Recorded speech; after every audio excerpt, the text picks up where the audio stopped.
Okay, hey guys, this is Dr. Sean. We're talking again, still actually, about lateral and medial epicondylitis. I'm going to show you uh, three little tricks to get this handled, other than the cupping, which we already went over. So watch that video. You probably came from that video to this video because that's the kind of way I designed it. But don't forget to like, subscribe, and all that jazz. But let's go through and we're going to do stuff on this elbow lateral epicondylitis stretches. Elbow pain, wrist pain, thumb pain, all that stuff. That's here.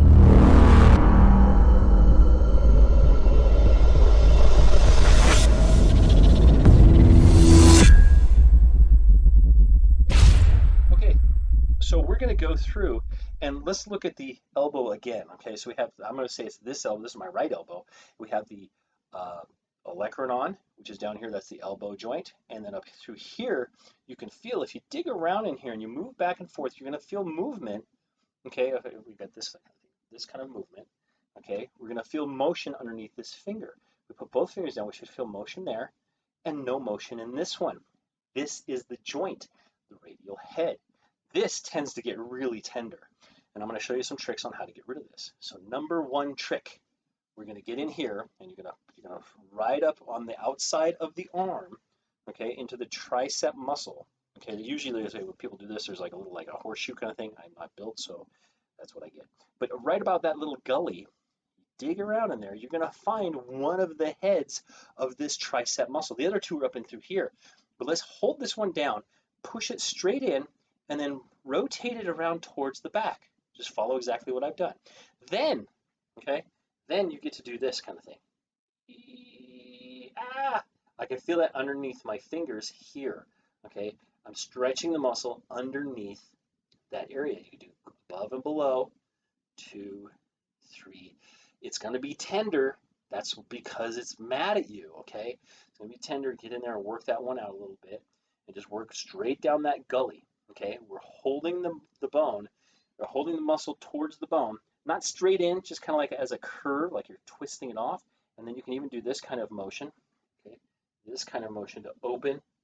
Ah, self-care, man. Self-care is the way to do it right there. That's going to open up that muscle in through here, take some of the pressure off of this.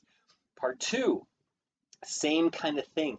Here, where it's tender, you can feel these ones, and as you move your fingers, see, as you move your fingers, you can see those move, you can feel them, okay?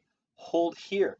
You're going to do this kind of motion, back and forth, okay? And we're going to do this kind of motion, round and round. You can even do circles. We just want to get some fresh blood in here because these ones are holding on so long, especially when we're using our mouse and our keyboards and whatever driving, and they get tense, okay? And those are the ones we need to open up. Third part we're going to do is for wrist. I think I've shown this one before, but you take this crease right here. Okay, let's see it. This crease right here. Let this hand go limp. Take your other hand, thumb and social finger. All right, right? We have thumb, index finger, social finger, ring finger, pinky finger. Okay, thumb, social finger, together, limp hand, squeeze, and let go. Now, that's going to cause the carpal tunnel to collapse and bounce back to where it should go. It wants to be in the right position. That's the way the bones are designed. If there's too much tension in there, they won't go back into the right positions. Okay, they'll stay out of position because of tension. And you do this, open and close, squeeze, and then bounce back. Now you can also do a side angle, okay, or angle, or this angle, or this angle. And those are completely safe. Don't try to hurt yourself, of course. You're just trying to open up this section. So review, squeezy, squeezy, let it go. Pin it down, rotate around, pin this one, and stretch. Okay, those are your main ones for the what's it called? The lateral epicondylitis. This is what we need to open up the elbow and forearm and even into the thumb. Watch the other videos that I have. I did one just on thumb. It actually uses the acupuncture pen.